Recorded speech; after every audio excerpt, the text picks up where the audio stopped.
Yeah, let's roll. Cull and Good Bull from Family Cut, Parent Cut. Used to be Father Son Cut. And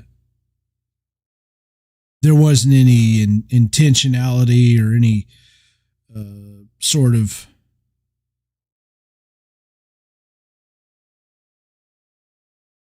I don't know. There wasn't nobody said, "Hey, let's change this," or whatever. It's just at a certain point everybody looked around and realized, "Hey, there's mothers and brothers and sisters and all sorts of, you know, it's not as simple as Father Son Cut. It's Family Cut now."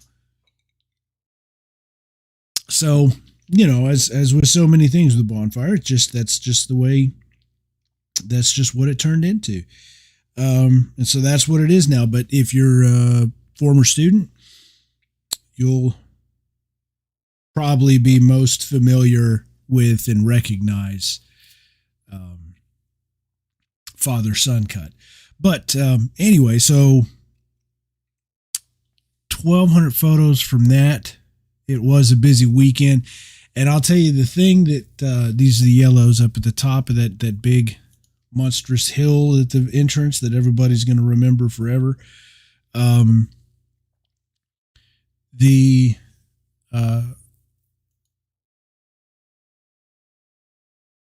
where was I going? Oh yeah, so the thing about this Family Cut this year was that it was so much a reunion. You know, not just families coming out to see their Aggies getting into stuff and learning and developing and all that. It was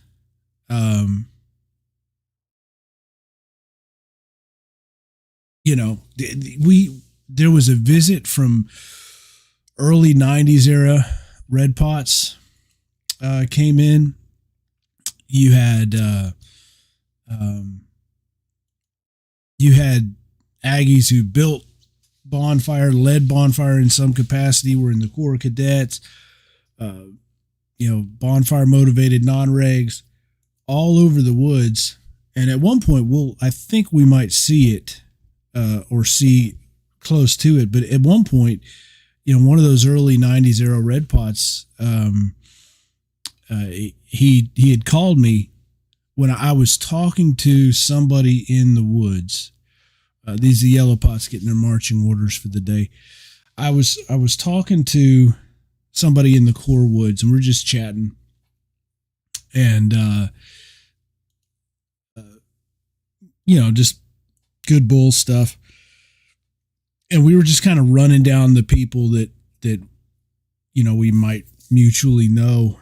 And so we were talking about Jim McTasney a little bit, and then of course, you know, you get to talking about his Bonfire dad, Joey Dollins, and so we're talking about Joey Dollins, and we just get started talking about Joey Dollins, and he knew Joey well, and I was beginning to get, you know, the tip of the iceberg Joey Dollins stories, and then my phone rings. And it's Joey Dollins calling to see where I am because he's in the woods visiting. And I said, well, I'm back in the Corps woods. He says, we're in the Corps woods. I'm by B2. He was like 30 feet away or something. And so I went down to see Joey and I said, hey, listen, you got a buddy up there. And I told him who was up there waiting for him. And Joey darn near took off running. Oh, I got to go see him. So, you know, you had this, you know, not just the official formal, you know, normally recognized families coming together, but you had families that were formed 30 years ago, you know, as buddies and you know, that fraternity, that Bonfire fraternity, you had that coming back together. So that was cool to see. So the biggest single cut cut class of any year is going to be the family cut class. So, other cut classes are going to be broken up into smaller groups. The Dixie Chicken cut classes, split into 3. But the family cut class, well, there's only one day that you can have it, and that's at family cut. And so something to keep in mind as we're looking at this. Last week, I said that little mud pit to begin the cut, and that little spot in the road that got so wet that you couldn't drive over it,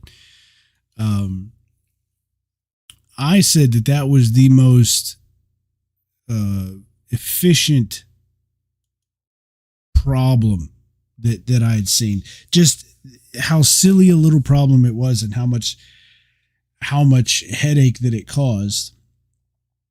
I thought that was the worst. I mean, it's not. It wasn't the end of the world, but it was a small thing that had a very, very, very big impact. This time I was heading out to get out there early because I wanted all of my stuff to be squared away by the time the family started showing up.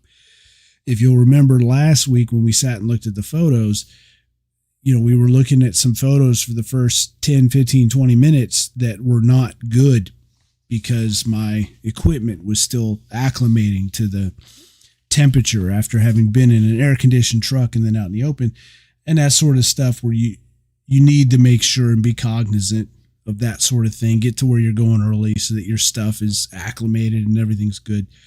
So I'm going to get there an hour early so I can be absolutely sure that everything's squared away.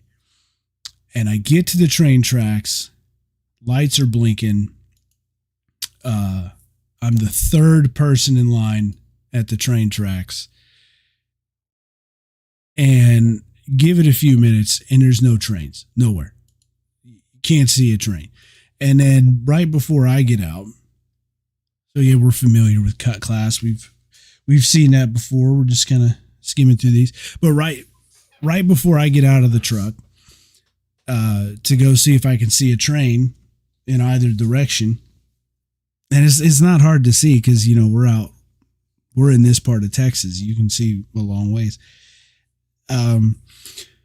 Somebody else gets out, goes to the train tracks, looks both ways, the car right in front of me, and they come back and they go, there's not a train anywhere.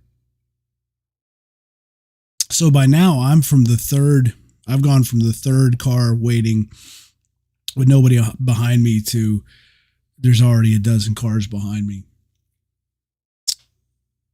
And so I get out and go have a look, because there's a car on the other side with some lights on it that looks like it might be somebody with a job. And so I go underneath the bars and I go talk, and it's the guys that work at Union Pacific. And I said, hey, you have anything to do with this? And they said, no. I had a great chat with this family here later in the day.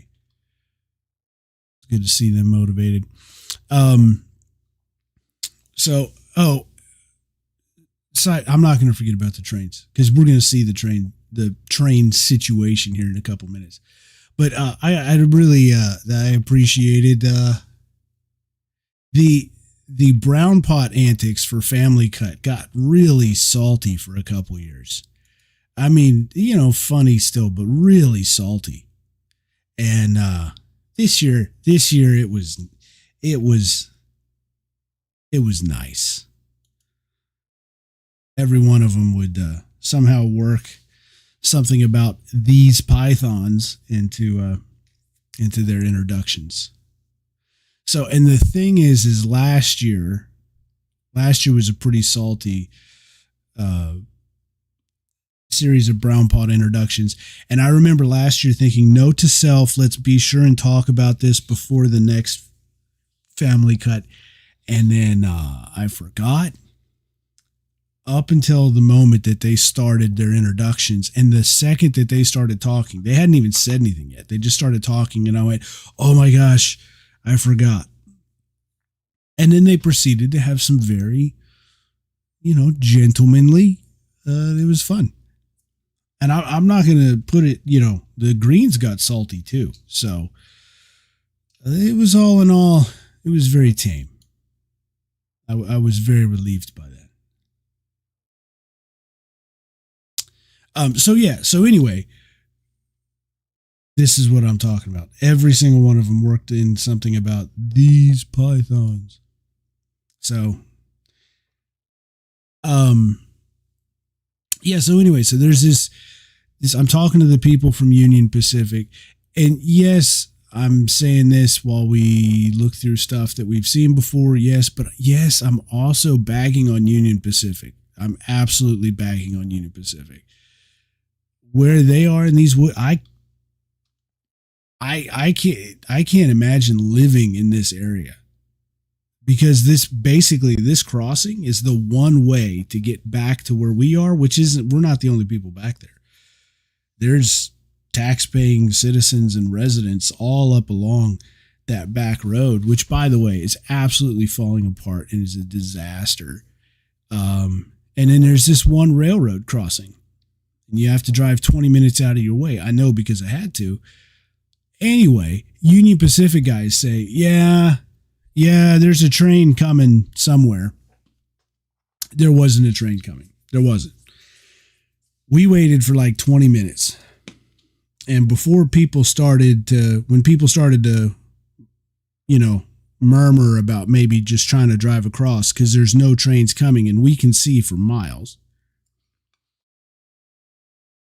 wiser heads said, hey, if we try and cross these train tracks and then a train all of a sudden does appear out of nowhere, we're going to have a bunch of cars trying to get across the train tracks real quick onto a road that is absolutely falling apart, and has been, because nobody's taking care of it.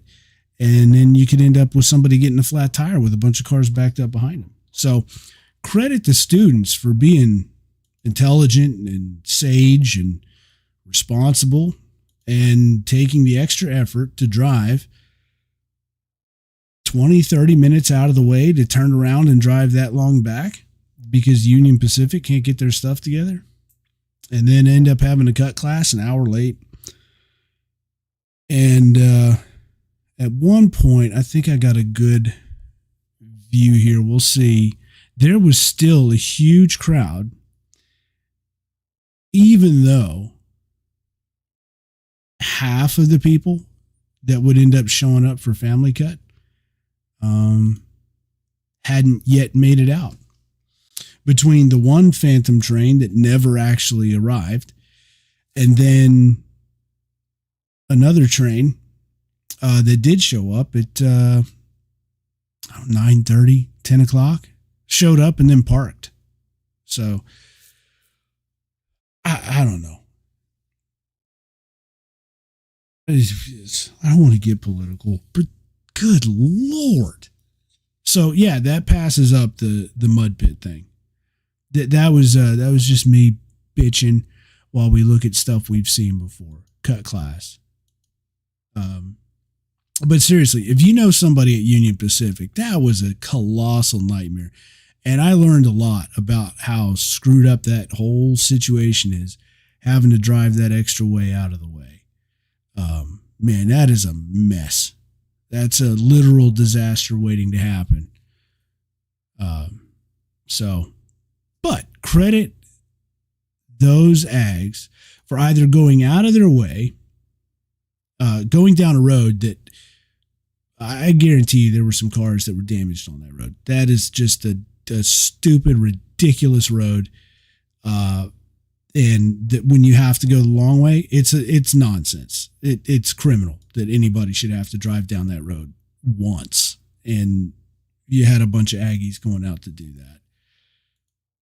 See, look, this is one fraction of the families that were there for the morning cut. This is the other one splitting off the other way. Another group was going behind, and we're going to see. I went and worked with them. Started with them.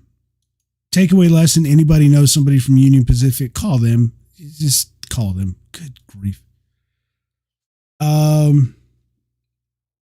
So here we are. We started at Leggett Woods because they were right there, and Family Cut.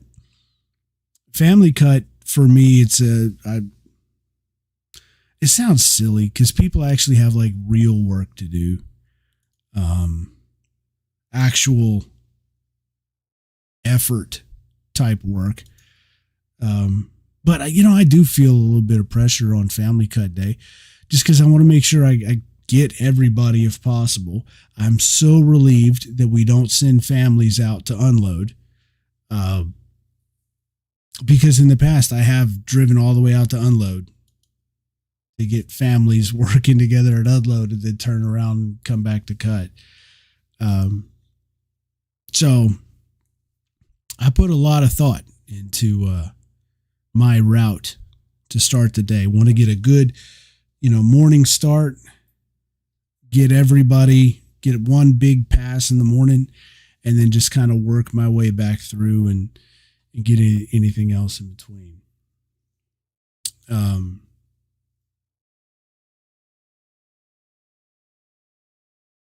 And of course, stop to chat. And there's more and more of that happening now. As we're going to see, I mean, there was a lot of former students, a lot of old Bonfire, between having Aggies of their own now out there building Bonfire, to, just coming out to visit like we talked about. That turns into a lot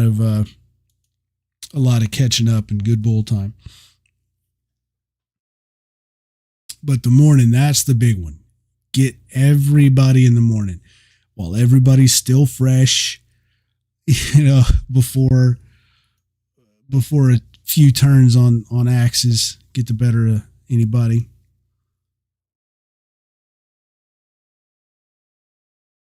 One of these days, I'm going to get one of these that really works.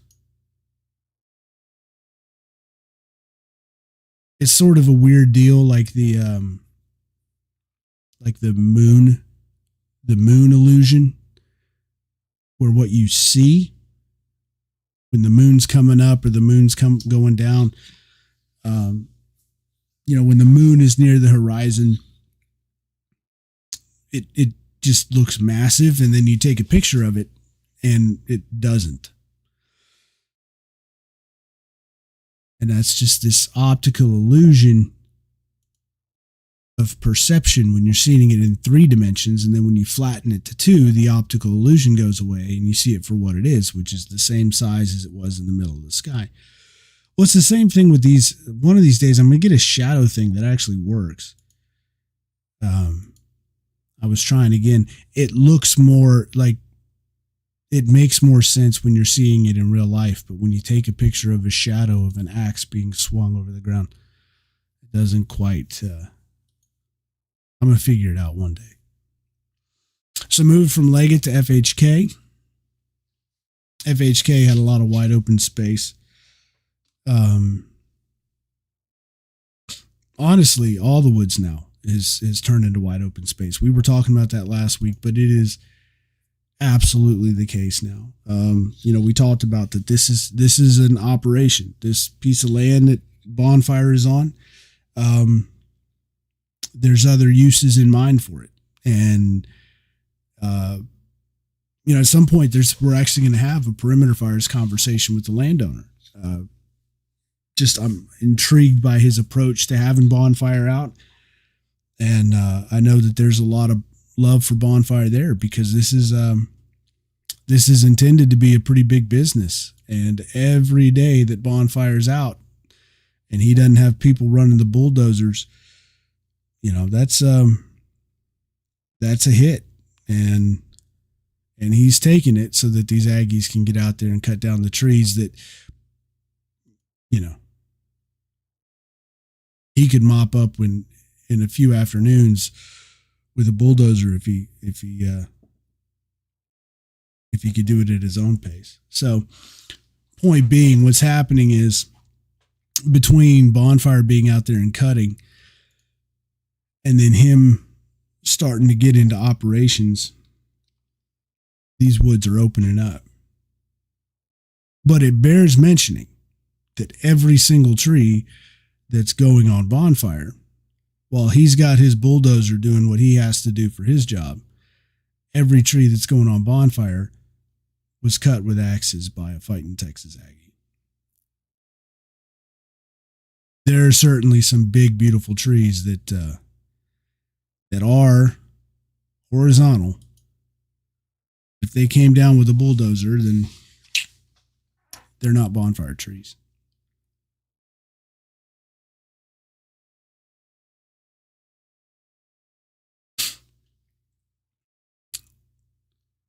So you see here, one of the first that I've noticed so far, 96 pot.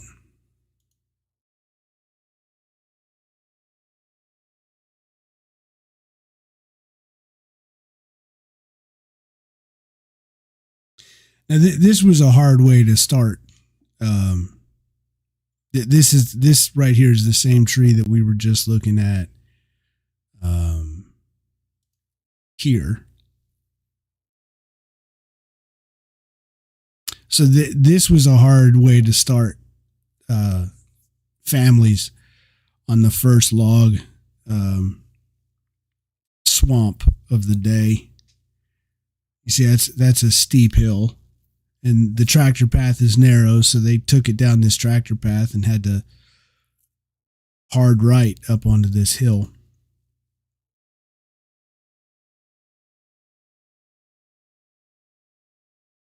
And it got pretty heavy on the end, but they got it done. They squared it away. So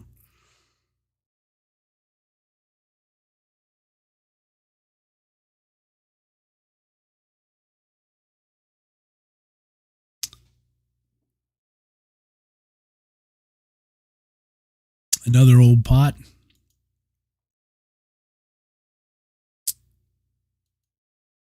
This is what do they call this? Dadgummit. Bodark. This is a bodark that was a good straight tree in a really good spot. I'm going to end up coming back to that up close in a few minutes. But it was a good straight long tree that was going to be very useful. However, some other trees had been bulldozed around it, and so the only way to access it was from the top of those other trees. So you had a seasoned upperclassman up there working on it from the top of the other trees. But I think this ended up being, this was a long and straight one. I think this was a 20, 25 footer. When you got to how much of a log you could turn it into. And of course, now we're at, this is, wasn't obvious, this is FHK. That was Kruger we were just at. Now we're here at FHK, or not FHK, Schumacher. We were at FHK, now we're at Schumacher Woods. And I told you we'd move quick. We're now about halfway through.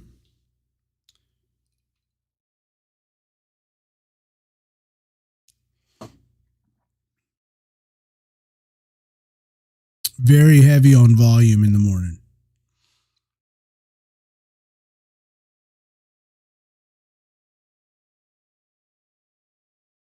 I came up on this tree and they had chips on this tree that were the size of coffee saucers, and I was hoping that I could get them making more chips like that, but they didn't while I was there. So kept moving to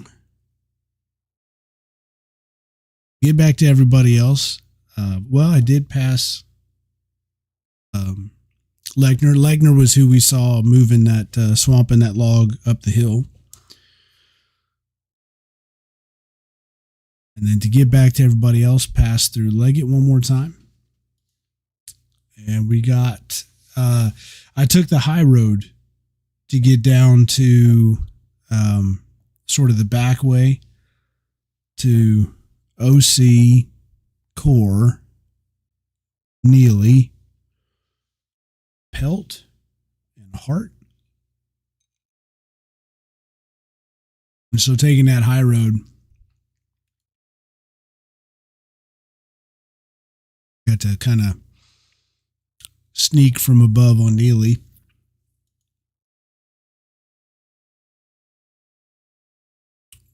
This is a dead brown. Yes, he's carrying the axe incorrectly. Yes. He was corrected later in the day.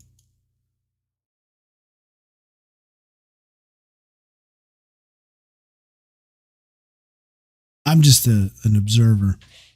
So, could have yelled down at him, but I didn't.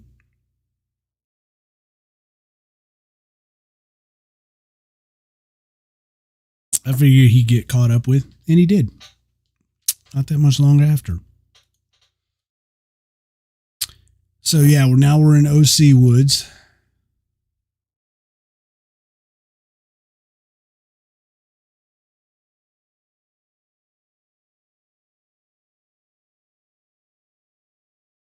I think I finished at OC as well.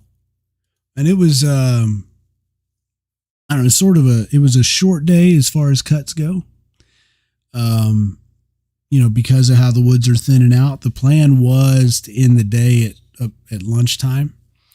But because of those trains, and at this point, I think it was at this point here, right about this time, that we got word that there was another big group of people who were stuck behind the train, behind another train that parked on the tracks that time.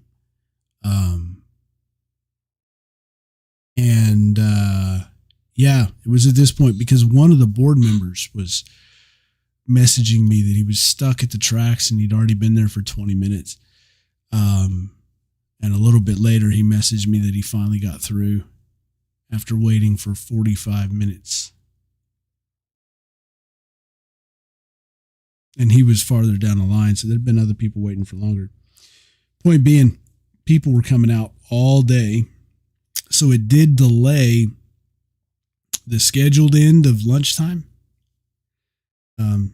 Here we are with a Pelt.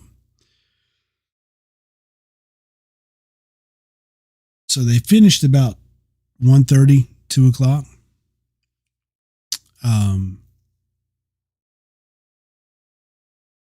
And then I ended up leaving, I think, about pretty close to 4, which is unusual these days. We got kids at home, got sports and,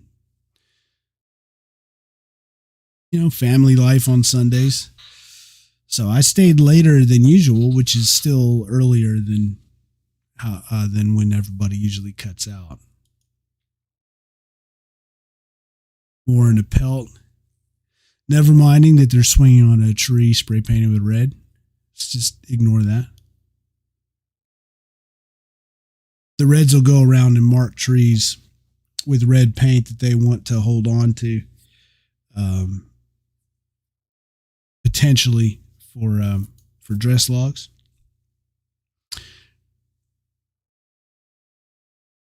But none of these are working here. There we go. Yeah, now we're back to the core woods. And the core woods for family cut this year was sprawling. They were all over the place because there were a lot of them. But there are so many dress logs in these woods. So many.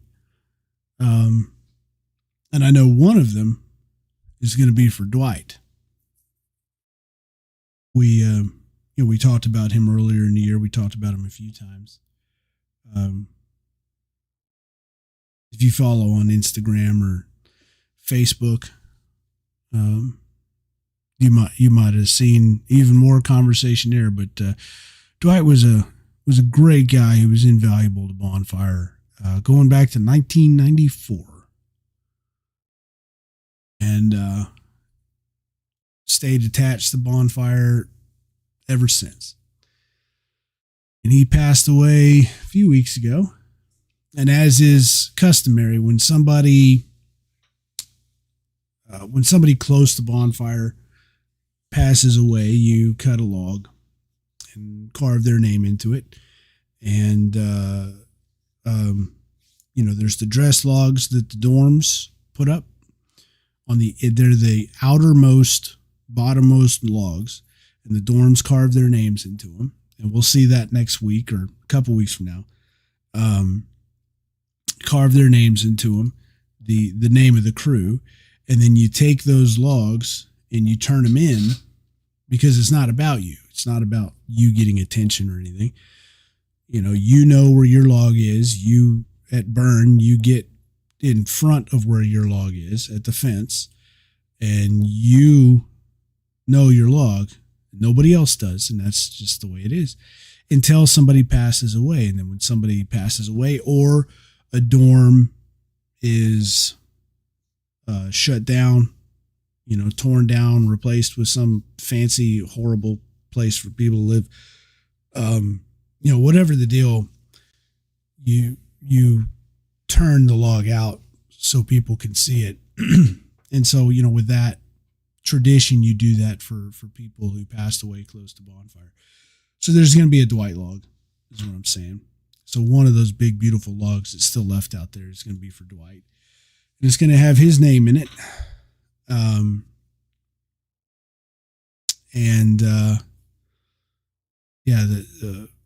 We'll have people who knew and loved Dwight and who can make it are going to come to these woods, take turns swinging on his log.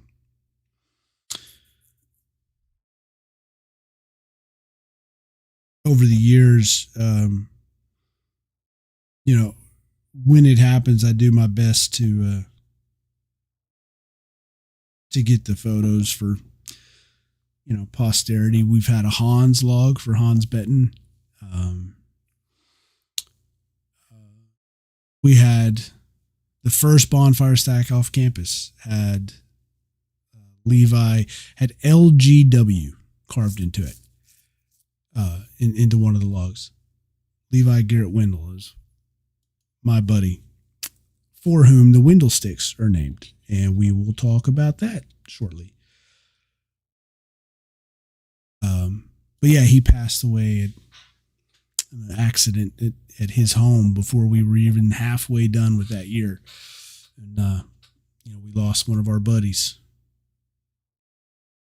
So that fire had his initials on it. David McLeod Mufasa, he had a log on the side of Bonfire. He passed away the summer before his chief year. So anyway, I'm thinking about good people. But speaking of good people, come on, let's get to happy times in the core woods now.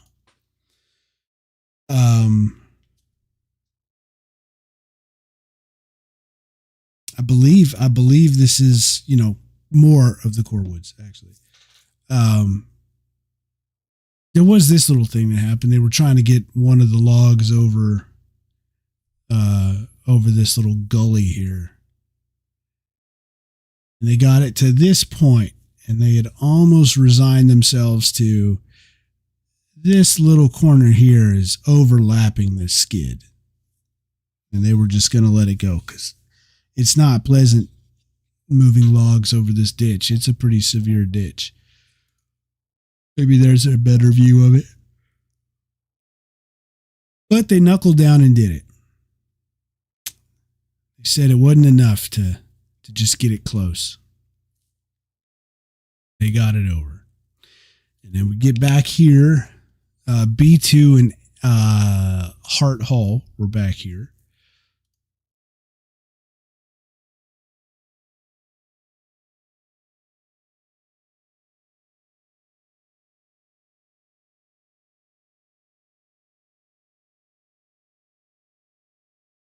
If I'm not mistaken, from the trash talk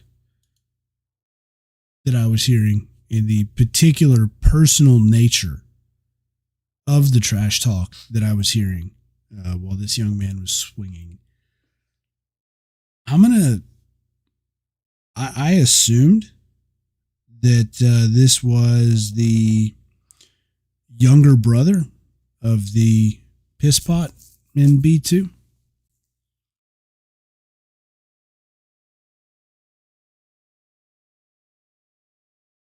Either that or they're just really, really open to talking trash to people that they're not directly related to. Farther up the side of the hill, some of the band was up there. And this is where I bumped into one of Joey's buddies.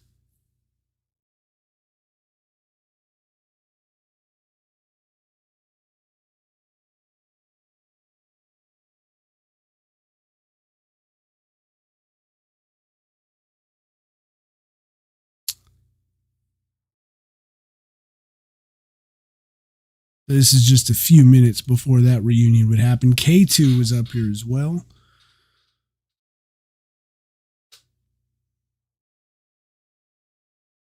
We had a nice little chat. It's always good. I always enjoy seeing K2. I had some of my best buddies ever were K2. A couple of one of my groomsmen was a K2 K2 buddy. And so it's always good to see when K2 comes out. You know, everybody ebbs and flows. The outfits, you know, they, as with all things, ebb and flow. And so when K2 is pulling weight, I'm always happy to see that. Little lean the last couple years, but all it takes is, you don't need a lot of people eventually to be on the upswing. So anybody at all is good to see with K2. That was fun. K2's had how many? Couple brown pots in the last decade. Yeah. Couple K2 brown pots in the last decade. And 1, 2,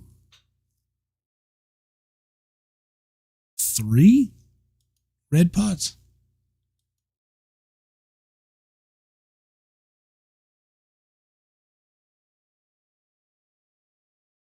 There we go. There's the reunion. This hat right here, this exact hat was last at Bonfire 30 years ago. 30 years ago. That's a familiar hat to a lot of people. The green and white polka dot hat.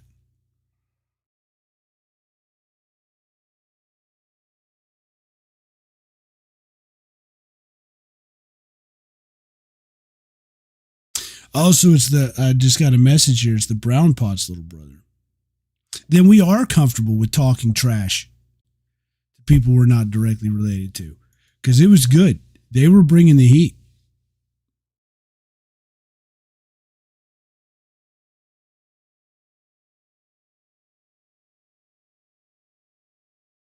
I might have got in on the action a little bit. It's just it was some high quality trash. I got caught up in it the way everybody else did. Who knew?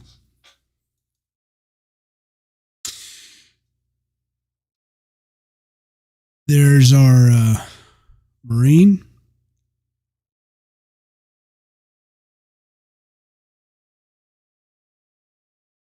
Active duty and senior red pot. I think that's a first.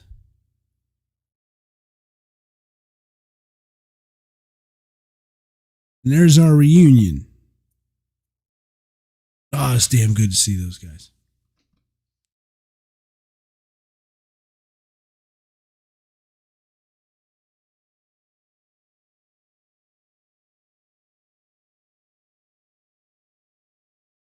I'm trying to think of what part of our conversation I can share. And yeah, none of it. None of it. Great. It's fun. It's fun having them together.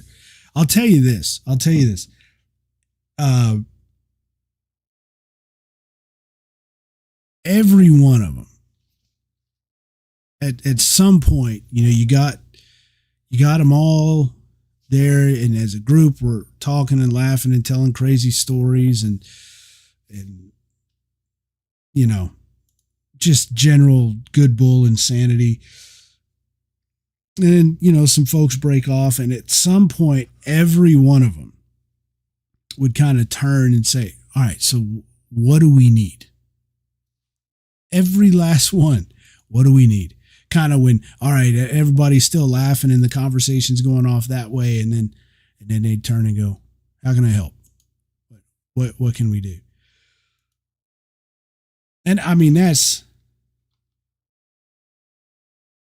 love that. I mean, that they're out to see and relive some stuff, but they're doing what, when you get in that position of leadership, when you have the opportunity to lead Bonfire and participate in Bonfire from your time on, you're always wanting to know, like, what can I do? How can I help?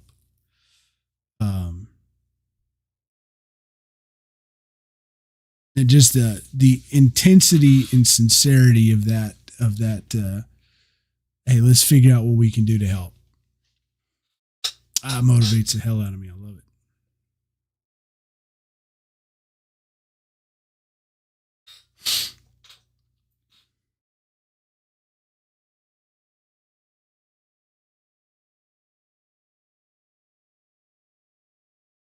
I couldn't figure out what part of that pot I wanted to get a picture of the most.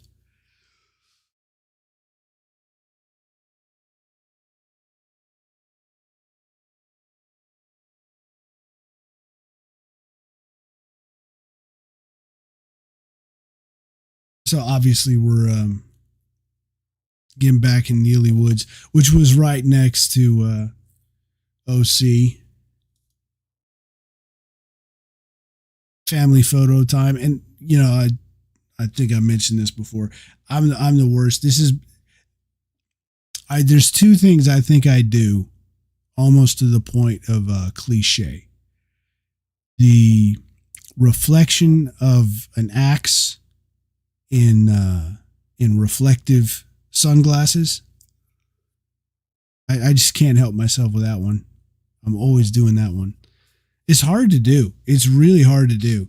But then there's this other thing I do where I don't generally take pictures of people posing together facing me. Those that red reunion that we saw the photos of like a few minutes ago. That's a rare exception. What I do a lot of is wait for somebody to pose for photos for somebody else and then snipe it at a different angle. I don't know. It's weird. I don't know. I prefer that. And finishing up at Walton,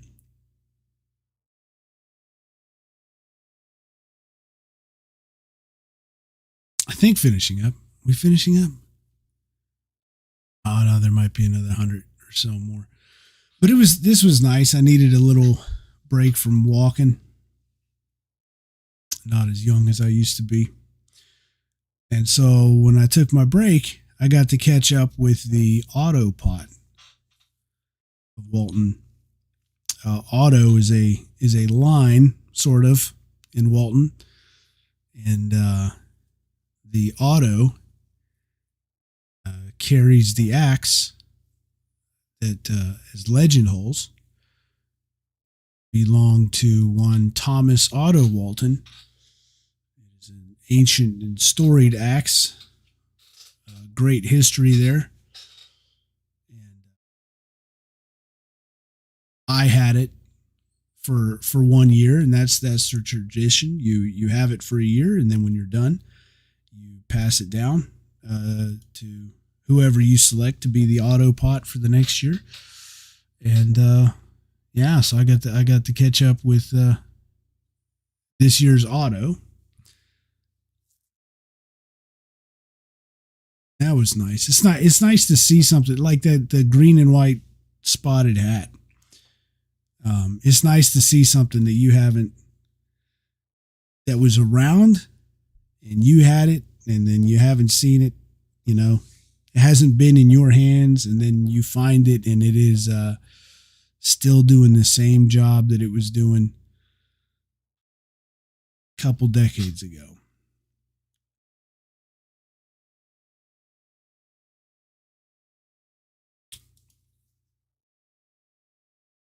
We talked about Mufasa there on the shirt still.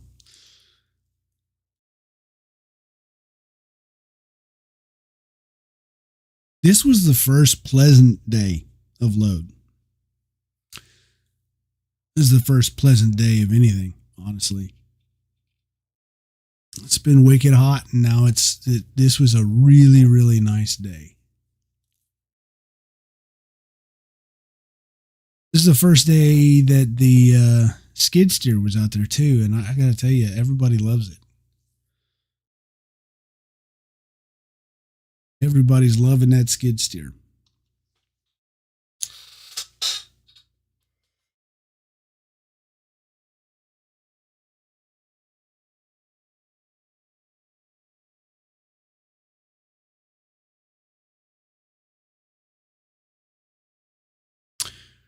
One more stop at FHK.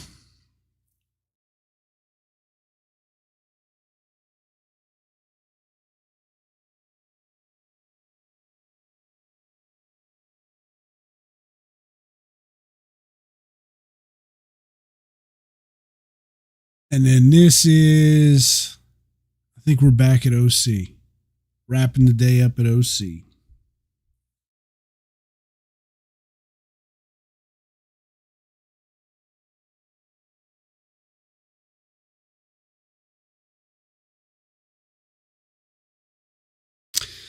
Any binds, any rolls, right? So you put the log down, and whoever's calling the log is going to, once the log touches the ground, ask if there's any binds or rolls. And if there is, then you point to what direction the log's wanting to roll and wait for the caller to say clear whatever side.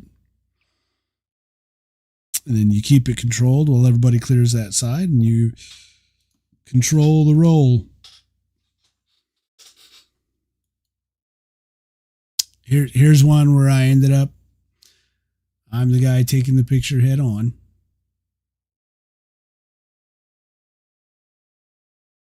This was a legacy.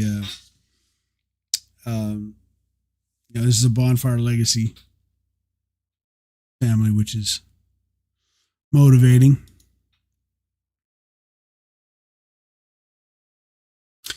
Yellow Pot and his mom. I mean, there's so many great things about Family Cut. So many things that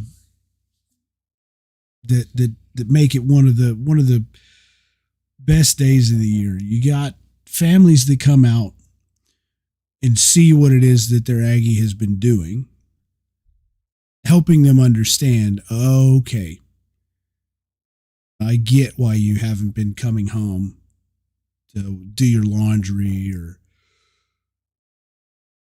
go to your old high school's homecoming or whatever it is. The things that, especially for fish, families expect are still going to happen. But your Aggie's gone off to school, and then they're telling you that they're doing what? Cutting trees in the woods, build bonfire. And it can be hard to understand, and sometimes, a lot of times, it takes coming out and seeing it. That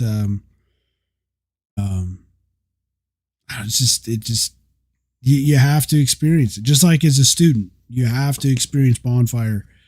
As a family member of a motivated Aggie, you've got to come and see it and experience it and realize like it makes sense. And maybe it doesn't make sense. Let's be honest. Maybe it doesn't make sense, but it makes sense that it makes sense to your Aggie. And that to me is one of the most important things when I look at the people who are able to come through bonfire getting the absolute maximum that was available to them out of bonfire, almost without exception, that has required something of the family. The support, the understanding, that maybe I don't get it, but I get that you get it, and I'll support you in that. And family cut is where that, you can see that all starting to come together. And sometimes you see people experiencing it for the first time, that awakening to this is way harder than my student has ever been through. And it's also fun too to catch the parents that, you'll hear them talking sometimes, just kind of compare notes off to the side between their turns swinging an axe. And you'll hear them sometimes go, he never worked this hard. She never did work like this at home. Where was this? I could have used it. There's people realize a lot of things. They realize what bonfire is made of, and they learn sometimes a little bit more about what their Aggie's made of. So, from one Aggie who got to enjoy a lot of bonfire to all the parents out there who are, enabling and empowering their Aggies to have the same experience. Thanks for coming out. Thanks for supporting your Aggie. Thanks for letting bonfire borrow your Aggie. If you don't know already, I guarantee you, it repays in spades. So, a motivating weekend, a great time, and now nearing 3 more cuts. If you count dress log cut, 3 more cuts, and cut 2023 is over. So we're only going to have I think one of those is a double. So yeah, we're only going to have a couple more of these for cut. And then we get into the cycle of me just trying to keep up with these photos and doing one of these whenever I can during stack. But it's been an outstanding year so far. Lots of motivation, lots of support for bonfire, lots of achievements. Thank you to all the families for your outstanding Aggies and for your time and for their time. And speaking of time, it's time to go to bed. So, gig 'em. We'll see you next week. Build the hill.